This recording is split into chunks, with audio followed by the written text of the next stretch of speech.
তো আমরা এখানে ওয়াইজ ডলার কিনবো, কেনার জন্য আমাদের এখানে এই যে অ্যাপ থেকে ওয়াইজ সিলেক্ট করে অ্যামাউন্ট দিয়ে দেবো। তো আমরা $204 মতো কিনবো, এখানে $200 দিয়ে দেবো। দেখতে $204 $208 সেন্ড করতে হবে আমাকে।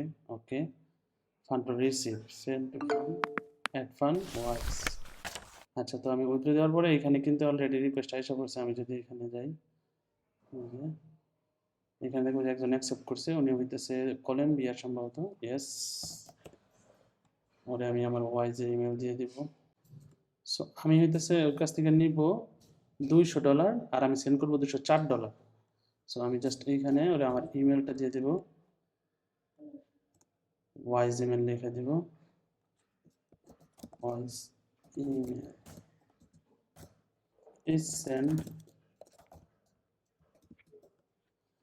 আচ্ছা, এই লোকটার ব্যাপারে যেহেতু আমি লেনদেন করতেছি, ওর ব্যাপারে বলে নেই। এখানে হচ্ছে 2018 সালে জয়েন করছে, ও প্রায় 3042টা ট্রানজাকশন করছে।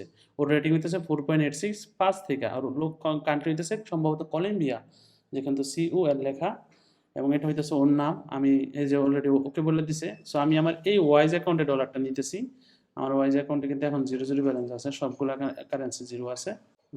দেখি কতক্ষণ লাগে ওর সেন্ড করতে। এখানে ওর ডিটেলসগুলো আমরা দেখতে পারবো। আর আমার খরচ হইতেছে ওয়াইজ ডলার $200 নিতে 204.81, মানে অলমোস্ট ধরেন $205 মতো খরচ হইতেছে। বাট ওয়াইজ ডলারের ডিমান্ড অনেক বেশি, চাহিদা অনেক বেশি, এই জন্য আমি ওয়াইজ নিতেছি আর কি। দেখি ওটা সেন্ড করতে কতক্ষণ লাগে। বেশিক্ষণ লাগবে না, কারণ বাইরের কান্ট্রির লোক এসে পাঠাই দিচ্ছে অলরেডি। $200 আমার অ্যাকাউন্টে কিন্তু অ্যাড হয়ে গেছে, মেলও পাই গেছি। যেখানে ডিটেলস যদি চেক করি দেখবো যে ও পাঠাই দিছে। সো যেহেতু ও আমার কাছে টাকাটা পাঠাই দিছে, তাই আমার আর লেট করার কোনো প্রয়োজন নেই। আমি এখানে জাস্ট কনফার্ম করে দেবো ইনস্ট্যান্ট। আচ্ছা, ও আগে কনফার্ম করুক, নাকি আমার এখানে অপশন আসে নাই। আচ্ছা, এখন ও পাঠায় ও একটা কনফার্মেশন দিব, তারপরে আমার এখানে কনফার্মের বাটন আসবে আর কি। এখনো আসে নাই, ও এখনো কনফার্ম করে নাই। সো কনফার্ম করলে আমি এখান থেকে কনফার্ম করে দিতে পারবো। সো আমার এই যে ও অলরেডি কনফার্ম করে দিচ্ছে, এই যে রেডি। ওকে, এই যে আমরা দেখবো এখানে কনফার্মের বাটনটা কিন্তু আসা পড়ছে। সো আমার $200 দিয়ে দিচ্ছে। আমি আমার ওয়ালেটে ডাইরেক্ট চেক করে দেখতে পারতেছি, এখানে এই যে USD কারেন্সি 200 আসছে, যার মূল্য এখানে 22,000 টাকা দেখাইতেছে। সো আমি এইখান থেকে কনফার্মে ক্লিক করবো।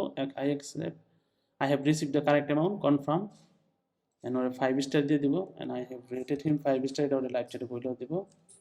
সো এই ছিল প্রসেস, যে কিভাবে আপনি এয়ারটিমের মাধ্যমে ওয়াইজ ডলারগুলো কিনবেন। কিন্তু এই ক্ষেত্রে সাবধানতা একটাই, যাদের সাথে লেনদেন করতেছেন তাদের রেটিংগুলো দেখে নেবেন, তাদের বাকি ডিটেলস দেখে অ্যাকসেপ্ট করে লেনদেনটা করবেন। যেমন আমার এখানে আমি কিন্তু ঠিক করে দিচ্ছি এইভাবে। যেমন ধরেন আমার অ্যাকাউন্টে $400 মাত্র একজনের কাছ থেকে আমি নিয়েছিলাম নগদে।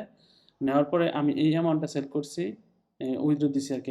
এখন অ্যাড করছিলাম প্রথমে, এখন উইথড্র করছি। সো উইথড্র করার জন্য আমি আমার অ্যাকাউন্টে এখন বর্তমান ব্যালেন্স হচ্ছে $232 মতো।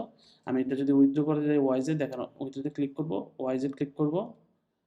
ক্লিক করলে এখানে আমার $100 $97 মতো পাবো আমি। হ্যাঁ, তো আমার যেহেতু $200 লাগবে, আমি এখানে 200 লিখে দিব। এখানে দেখবো $208.81 দিতে হবে আমাকে। সো আমি যদি এখান থেকে কন্টিনিউ দিই, তাহলে আমার একটা চলে যাবে। আর এটা এখানে বলছে যে এভারেজ অ্যাকসেপ্টেড টাইম 1 মিনিট, 1 মিনিটের বেশি লাগে না। সো এই ছিল প্রসেস। আমি পুরো প্রসেসটা দেখাই দিচ্ছি আপনাদেরকে। যদি এয়ারটেম বা ওয়াইজ নিয়ে কারো কোনো কোশ্চেন থাকে, তাহলে কমেন্টসে করে দিন।